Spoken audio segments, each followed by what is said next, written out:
ঘুম থেকে উঠে জানলার পর্দা সরিয়ে কাঞ্চনজঙ্ঘা দেখা হোক কিংবা কাঞ্চনজঙ্ঘা দেখতে দেখতে চায়ের কাপে চুমুক দেওয়া, পাহাড়ের কোলে সুন্দর একটা হোমস্টেতে রাত্রিবাস থেকে অলদারা ভিউ পয়েন্টের প্রাকৃতিক সৌন্দর্য অনুভব, কমলালেবুর বাগানে কিছুটা সময় কাটানো কিংবা পাহাড়ি নদীর জলে পা ভাসানো, যোগীঘাট ব্রিজের ওপর হাওয়ার সাথে খেলা বা মহপথে কবিগুরুর বাড়ির ভেতরটা ঘুরিয়ে দেখা, এই সমস্ত অভিজ্ঞতা নিয়ে আজকের এই পর্বটা শুরু করছি শিটং এর হোমস্টের বারান্দা থেকে। 14 জানুয়ারি 2024, ঘড়ির কাঁটায় সকাল 7:25। রুমের দরজা খুলে বেরিয়ে বাইরে যদি এত সুন্দর প্রাকৃতিক দৃশ্য দেখা যায় তবে কার না ভালো লাগে। সবাইকে স্বাগত জানাই আমাদের শিটং ভ্রমণের দ্বিতীয় পর্বে। আগের পর্বে আমরা মালদা টাউন স্টেশন থেকে ট্রেনে করে নিউ জলপাইগুড়ি স্টেশন পৌঁছে সেখান থেকে গাড়িতে কার্শিয়াং হয়ে সাইট সিন করতে করতে শিটংয়ে পৌঁছেছিলাম। সেই পর্ব যদি এখনো আপনারা না দেখে থাকেন তবে আগে আই বাটনে ক্লিক করে সেই পর্ব দেখে নিন, তবে এই সিরিজের সাথে ভালোভাবে কানেক্ট হতে পারবেন। শিটংয়ে আমরা যে হোমস্টেতে ছিলাম সেটি ছিল আপার শিটং বা শিটং 3-তে। হোমস্টেটির নাম ওয়াক ইন ক্লাউডস।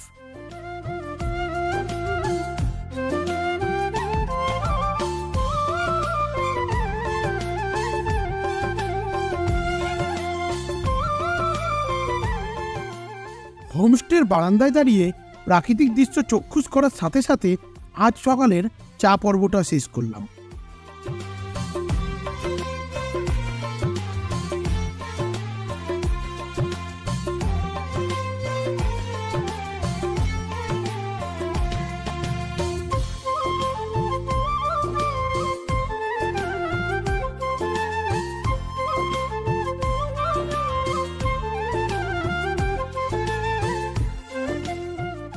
চা খেয়ে স্নান করে রেডি হয়ে ব্রেকফাস্ট টেবিলে জয়েন করলাম।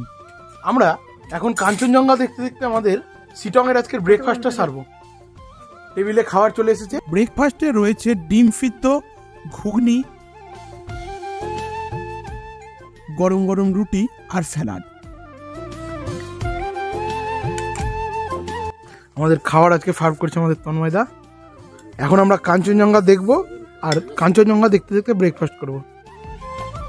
এখন আমরা রয়েছি শিটংয়ের ওয়াক ইন ক্লাউডস হোমস্টেতে। এখান থেকে কিন্তু আজ কাঞ্চনজঙ্ঘার ভিউ দারুণ দেখা যাচ্ছে।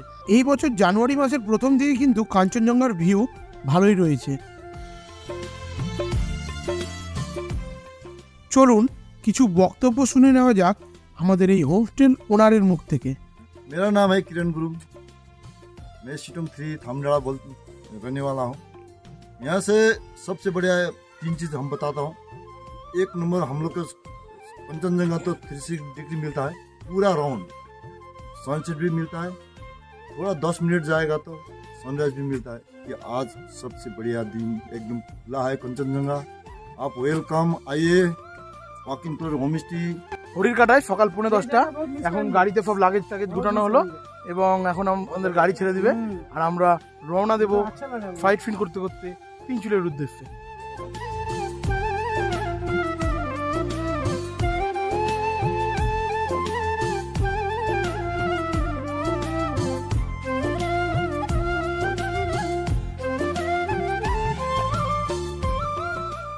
হোমস্টে থেকে বেরিয়ে আমরা চলে আসলাম আমাদের আজকের প্রথম গন্তব্য নামথিং পোখরি লেকে।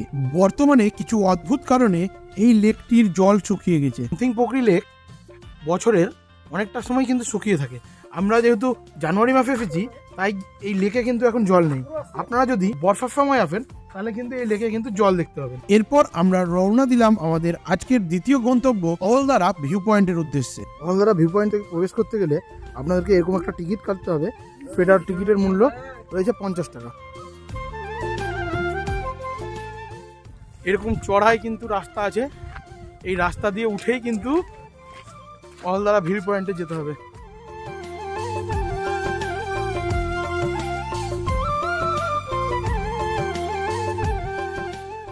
এখানেও রাত্রিবাসের জন্য কিছু হোমস্টে রয়েছে, আপনারা চাইলে এখানেও রাত্রিবাস করতে পারেন। রয়েছে টুকটাক খাওয়া দাওয়ার জন্য একটি ফুড স্টল।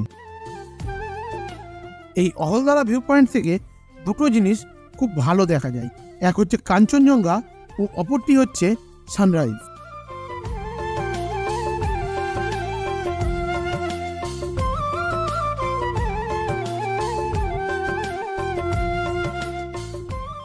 এখান থেকে কাঞ্চনজঙ্ঘার দারুণ যে ভিউ পাওয়া যায়, তার সাথে সাথে এখান থেকে কিন্তু খুব সুন্দর সানরাইজের ভিউ পাওয়া যায়।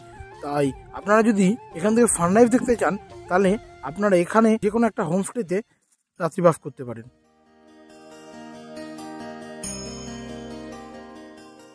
আর এখানেই রয়েছে রবীন্দ্রনাথ নোজ ভিউ পয়েন্ট। এই রবীন্দ্রনাথের নাকটা দেখতে গেলে আপনাদেরকে একটা ছবির সাথে মিলিয়ে দেখালে আপনারা ভালো করে বুঝতে পারবেন। আর ওই যে উঁচু জায়গাটা বেরিয়ে রয়েছে সেটাকে বলে রবীন্দ্রনাথের নাক।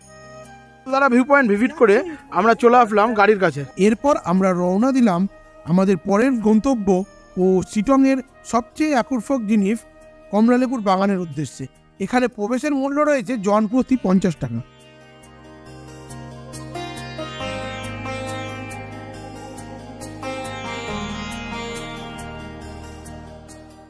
ঘড়ির কাঁটায় 11:22 আমরা পৌঁছে গেলাম শিটংয়ের কমলালেবুর বাগানে।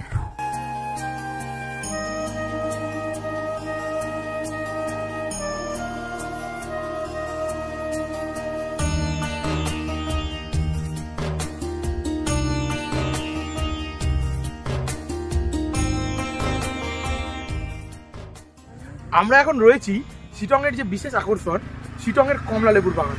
তো এই যে গাছের মধ্যে কিন্তু অসংখ্য পরিমাণে কমলালেবু ধরে গেছে।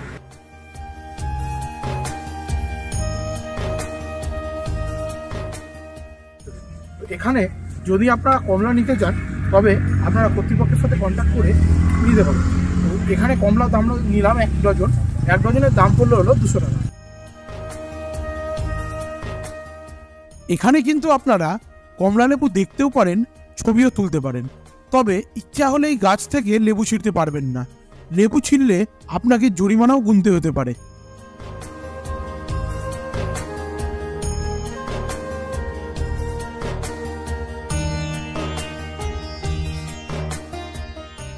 শিটংয়ের এই সমস্ত জায়গাতে রাস্তার অবস্থা ভালো নেই বললেই চলে।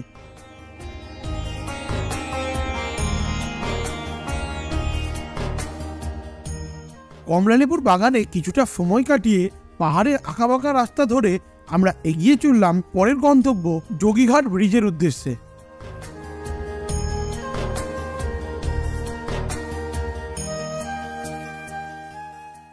ঘড়ির কাঁটায় বেলা 12:45 আমরা এসে পৌঁছালাম এখন যোগীঘাট ব্রিজের সামনে।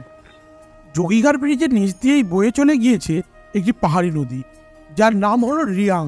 আপনারা এখানে এলে অবশ্যই কিছুটা সময় রাখবেন এই রিয়াং নদীর তীরে ঘোরার জন্য।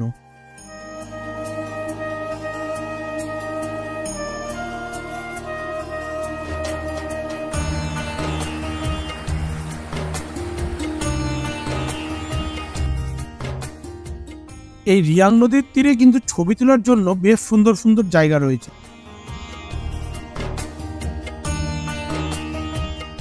এখন চলে এসেছি যোগীঘাট ব্রিজের নিচ দিয়ে বয়ে চলা রিয়াং নদীর ধারে।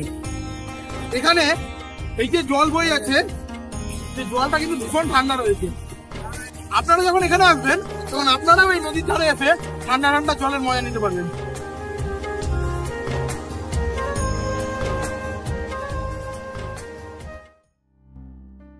নদীর ধারে কিছুটা সময় কাটিয়ে আমরা উঠে আসলাম যোগীঘাট ব্রিজের ওপরে। যোগীঘাট ব্রিজের ওপর থেকে প্রাকৃতিক দৃশ্য, সাথে নিচ দিয়ে বয়ে চলা রিয়াং নদীর আওয়াজ, পাহাড়ের শীতল হাওয়া আপনার মনকে ভালো করে দেবেই।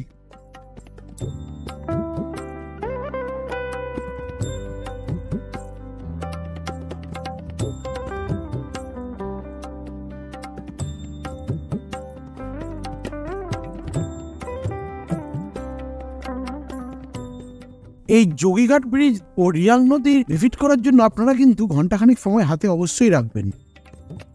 এখন আমরা রয়েছি শিটং থেকে মংপো যাওয়ার পথে যোগীঘাট ব্রিজে।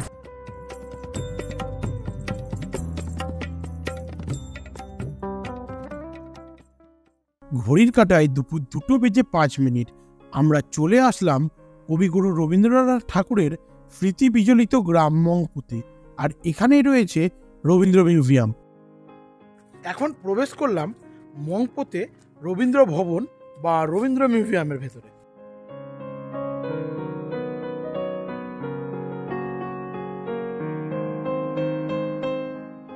কবিগুরু তার জীবন দশায় বেশ কিছুটা সময় মংপুর এই বাড়িতে কাটিয়েছিলেন। এই মিউজিয়ামের ভেতরেই রয়েছে কবিগুরুর ব্যবহৃত বিভিন্ন আসবাবপত্র ও জিনিস। এইখানে প্রবেশ করার জন্য টিকিট রয়েছে জনপ্রতি 25 টাকা এবং প্রতি মঙ্গলবার এটি বন্ধ থাকে। এই মিউজিয়ামের ভেতর কোনো রকম ফটোগ্রাফি বা ভিডিওগ্রাফি করার অনুমতি নেই। মিউজিয়ামের বারান্দাতেই রয়েছে কবিগুরুর ব্যবহৃত একটি চেয়ার, যার ওপর কবিগুরুর একটি ছবি রাখা রয়েছে। মিউজিয়ামের ভেতরে ক্যামেরা অ্যালাউ নেই, তাই জন্য ভেতরে তো কিছু দৃশ্য দেখাতে পারবো না। আর বাইরে মিউজিয়ামের ঠিক পিছন সাইডে এখানে একটা রবীন্দ্রনাথ ঠাকুরের একটা স্ট্যাচু রয়েছে।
মংপু থেকে তিনচুলে যাওয়ার পথে রাস্তার সৌন্দর্য কিন্তু মনোমুগ্ধ করার মতো। এই পথে রয়েছে দারুণ দারুণ চা বাগান।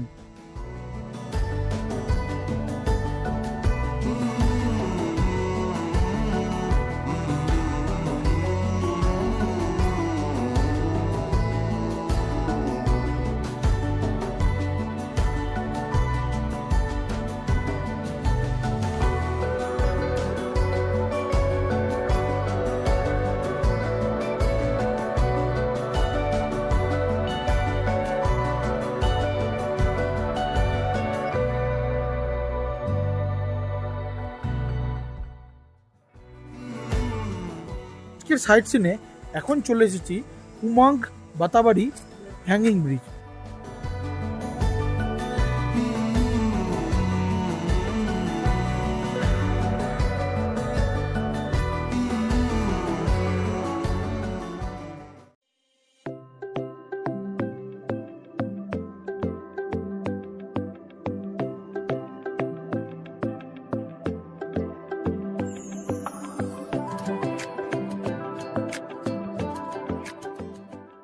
যেতে যেতেই পথে আমরা দেখে নিলাম রংলি রঙ্গত টি গার্ডেন। এটি ছিল আমাদের আজকের তিনচুলে পৌঁছানোর আগে শেষ ডেস্টিনেশন। তবে আমাদের হাতে সময় না থাকায় আমরা আর এখানে দাঁড়াইনি।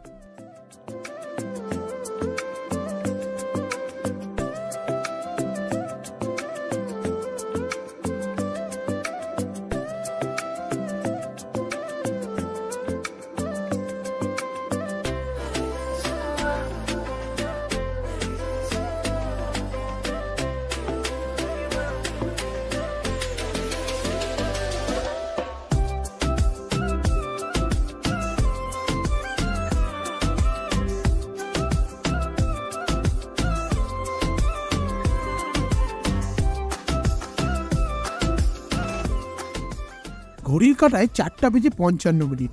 আমরা পৌঁছে গেলাম আমাদের আজকের ডেস্টিনেশন তিনচুলের গো গ্রিন হোমস্টেতে। এইবার তোমাদেরকে রুম ট্যুরটা একটু দিয়ে দিই। রুমে দুটো ডবল বেডের বিছানা রয়েছে।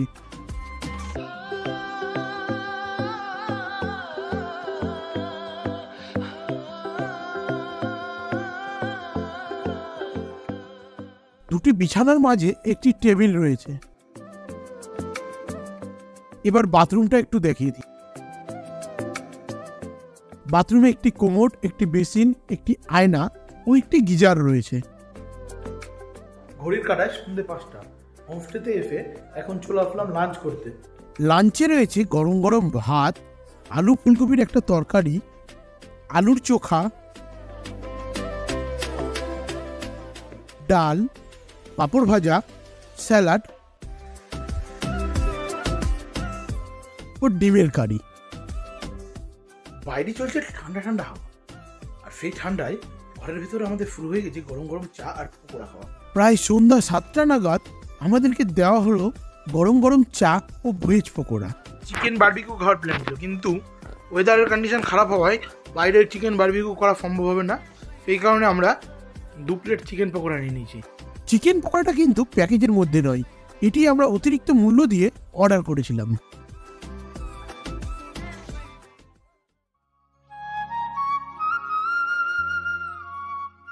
রাত্রি প্রায় 10টা নাগাদ আমাদের রাতের ডিনার দেওয়া হয়েছিল। ডিনারে রয়েছে গরম গরম রুটি, এদিকে রয়েছে একটু স্যালাড, এদিকে রয়েছে চিকেন, আর এদিকে রয়েছে আলু ভাজা। পাহাড়ে আবারও একটা রাত নামলো। এখান থেকে যে লাইটগুলো দেখা যাচ্ছে সেদিকে রয়েছে কালিম্পং। রাতে কিছুটা সময়ও কাটিয়েছিলাম দূরের সেই আলো ঝলমলে পাহাড়গুলি দেখতে দেখতে। আজকের পর্ব এই পর্যন্তই। আপনারা সবাই ভালো থাকবেন, সুস্থ থাকবেন। ভিডিওটি ভালো লাগলে লাইক, কমেন্ট ও শেয়ার করতে ভুলবেন না। চ্যানেলটি সাবস্ক্রাইব করে পাশে থাকবেন। ধন্যবাদ।